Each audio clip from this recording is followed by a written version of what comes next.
The United Kingdom formally recognizes the State of Palestine. Amid the devastating war in Gaza, a growing number of major Western powers are formally recognizing a Palestinian state. Let's take a look at what that means for the region. Today, about 150 of the 193 United Nations member states recognize an independent Palestinian state. There is a State of Palestine delegation at the UN, but only with observer status and no voting rights. Getting full membership will be tricky. Here's Victor J. Willie of the Middle East Institute Switzerland. Ultimately, in order to have full UN membership, you need the UN Security Council resolution, and there you have the United States that has a veto power. Palestinian diplomatic missions worldwide run by the Palestinian Authority are recognized internationally. The PA, led by President Mahmoud Abbas, has limited self-rule in parts of the occupied West Bank under agreements with Israel. As for the Gaza Strip, that's been controlled by Hamas since it won a civil war there in 2007. Countries like Britain say the recognition of a Palestinian state puts pressure on Israel to end the Gaza war. They also want to stop Jewish settlements from taking over Palestinian homes in the occupied West Bank. Armed conflict researcher Wolf Christian Pease. If Palestine is recognized as a state, violation of Palestinian territories would then be considered, of course, violations of the territory of a sovereign state. France says recognition would also come with commitment by the PA for reforms to make it a more credible partner for the post-war administration of Gaza. For Palestinians, it's about their right to exist. Hussam Zamlot, the head of the Palestinian mission to the UK. It is about ending the denial of the Palestinian people's inalienable right to freedom and self-determination. Palestine exists. It has always existed, and it always will. In countries recognizing its statehood, Palestinian diplomatic missions are expected to get a status upgrade to full embassies. But it's not likely those countries can open embassies in the Palestinian territories, where Israel controls access. Bilateral relations will still be limited for the PA without a full seat at the UN, and with its borders controlled by Israel. Still, analysts say countries may now be forced to review aspects of their ties with Israel. And those planning recognition, as well as the PA itself, say it's more than an empty gesture. I think it will be the starting gun for what we hope to be a sprint, not even a march, towards implementing the two-state solution. Israeli Prime Minister Benjamin Netanyahu has now said there will be no Palestinian state. He's calling Palestinian recognition a huge reward for Hamas militants who attacked Israel in October 2023. Though, in announcing its recognition, Canada said it was empowering, quote, those who seek peaceful coexistence and the end of Hamas. Other countries have made similar statements. The U.S. opposes the recognition move by Western allies. President Donald Trump said last year he was not sure a two-state solution is going to work.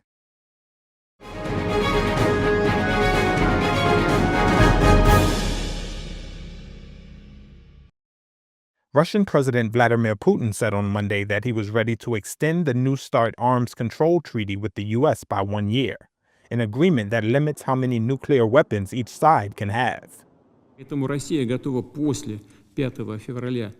After February 5, 2026, Russia is prepared to continue adhering to the central quantitative limits of the Strategic Arms Reduction Treaty for 1 year. Going forward, based on an analysis of the situation, we will make a decision if we continue adhering to these voluntary self-limitations. We believe this measure will only be viable if the United States acts in a similar manner. White House Press Secretary Caroline Leavitt said on Monday that President Donald Trump would respond publicly to Putin's proposal at a later time. The president is aware of this offer extended by President Putin, and I'll let him comment on it later. I think it sounds pretty good, but he wants to make some comments on that himself, and I will let him do that. The agreement is the last U.S.-Russia Strategic Nuclear Arms Control Accord. It allowed for only one 5-year extension, which Putin and former President Joe Biden agreed to implement in 2021. The offer comes as Ukraine tries to convince Trump to impose harsher sanctions on Russia. something that Putin made public at a meeting of the Security Council. Russia and the United States have by far the biggest nuclear arsenals in the world, and many experts fear that ending the limits could fuel an arms race, as both sides boost strategic weapons deployment.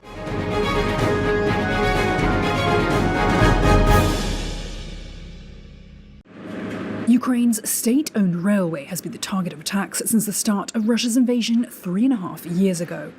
But according to its CEO, Alexander Patsovsky, strikes have ramped up a gear. He says Russia has unleashed a massive wave of attacks since the summer and are now using long-range Shahed drones.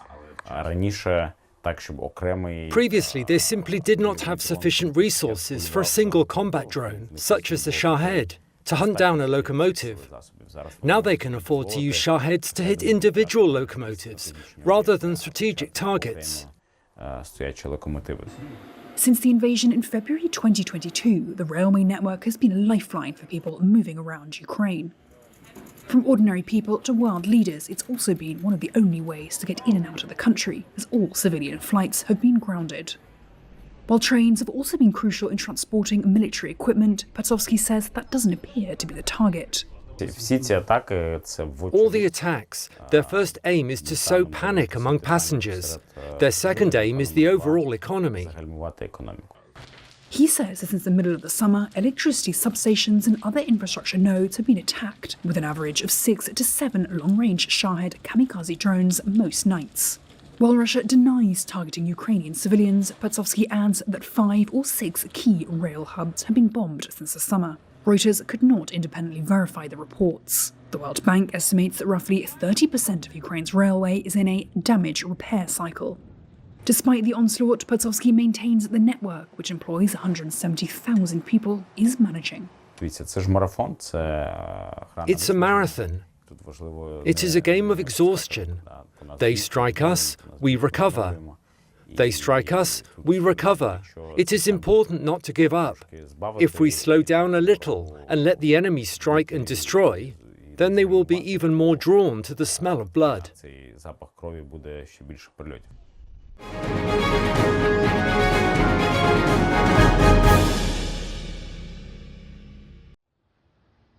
US lawmakers talked up the potential for a big Boeing deal during a visit to China. They said they raised the prospect with top Chinese leaders for Beijing to commit to buy more Boeing jets. Bloomberg reported last month the US playmaker is in talks to sell as many as 500 jets to China. It would be a major breakthrough for the company in the world's second largest aviation market. Orders have stalled in China due to trade tensions with Washington. US Democratic Representative Adam Smith is with the bipartisan delegation. It's been a while since Boeing airplanes have been sold here in China. We'd like to get that deal done. And I think that's all across the United States, not just those of us from the state of Washington. It's a good company, good product. Hope to get back to them selling airplanes to China. The visit began Sunday and marks the first House of Representatives delegation to China in 6 years. It follows a Friday conversation between President Donald Trump and Chinese leader Xi Jinping. That as the world's two largest economies look to improve relations beyond their current tariff truce. The US ambassador to China, David Perdue, said he thought negotiations over the Boeing deal had entered their last days or weeks. Boeing is one of the largest US exporters and historically sent around a quarter of its planes to China, though it hasn't secured a major Chinese purchase since Trump's first term in office. The lawmakers met China's second-ranking official Li Chang on Sunday, and with more leading Chinese figures on Monday.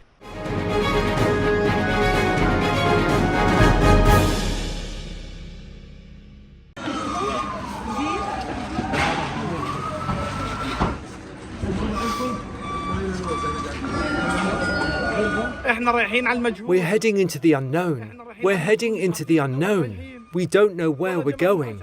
I swear we don't know where we're going. Our tent was given to people who didn't have any homes. We told them to take this tent and live in it. Where should we go now?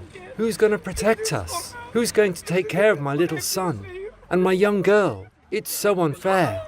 They destroyed the house on the heads of children, our family, our neighbors and loved ones from the Al-Habil family, small children. We removed them from under the rubble. They were dead, not breathing. We are tired. We are very tired. We can't take it anymore. I swear to God, we can't take what is happening to us. We are tired.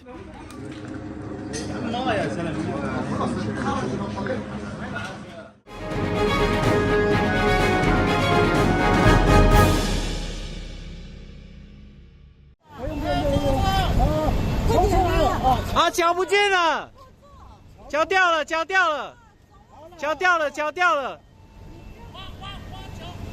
唯一的路是灭顶了吧，还是断了？